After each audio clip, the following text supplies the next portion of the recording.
Now, Hyundai has been in India for a long time and has had great success in the small car segments, be it the Santro, the i10, the i20 and even the Accent. With the Verna though, not so much. Now don't get us wrong, it wasn't a bad car. The only problem was, it was kinda ugly. So Hyundai decided to go back to the drawing board and come out with an all-new Verna. And honestly, it's quite smashing. KAILASH MENON has more. Now today I'm going to tell you a little story. Probably you would have heard it in your nursery school. It's about an ugly duckling who turned into a handsome swan.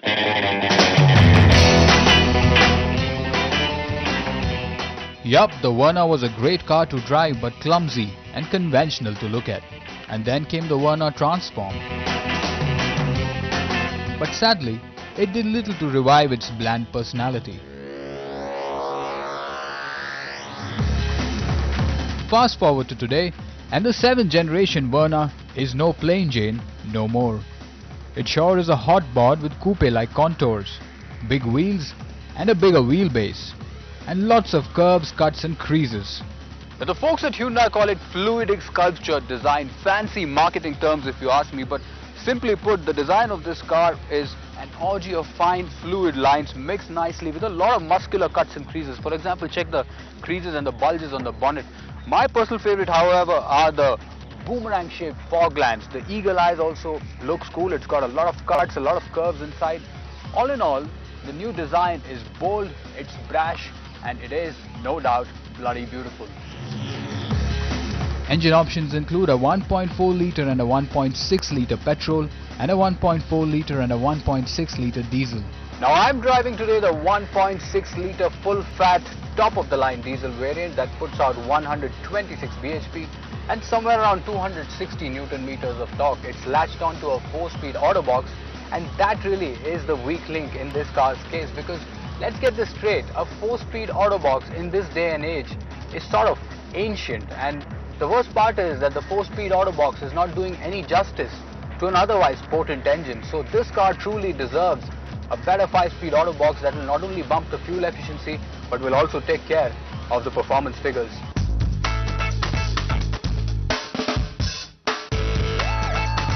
Now on the move, especially during city speeds, anything before 2000 RPM, this car feels a bit limp. I mean, it takes her to give you all the power. I mean, the sweet spot really is from 2000 to the 3000 RPM mark. I mean, the mid-range is pretty strong in that particular power band, and you'll be happy, man, if you keep it at that speeds and that RPM level all throughout.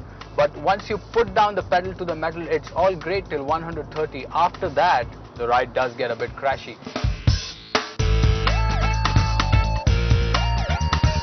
The ghats made the Verna sweat a bit, slip below the power band and it strains at the climb. But in the city, the Verna cruises like a champ. Now the steering wheel is not too hard, not too light. Yes, it is a bit towards the lighter side, but the good part is that there is enough feedback. I mean, you sort of do have a clue what the car and the steering wheel are up to. I mean, you're well connected to the road. The suspensions are spot on. I mean, they soak up all the bumps, and the ride is sort of cushy. But the best part is the handling. I mean, I was throwing this car around on the ghats and she was happily kissing corners. Wondering what's it like on the insides?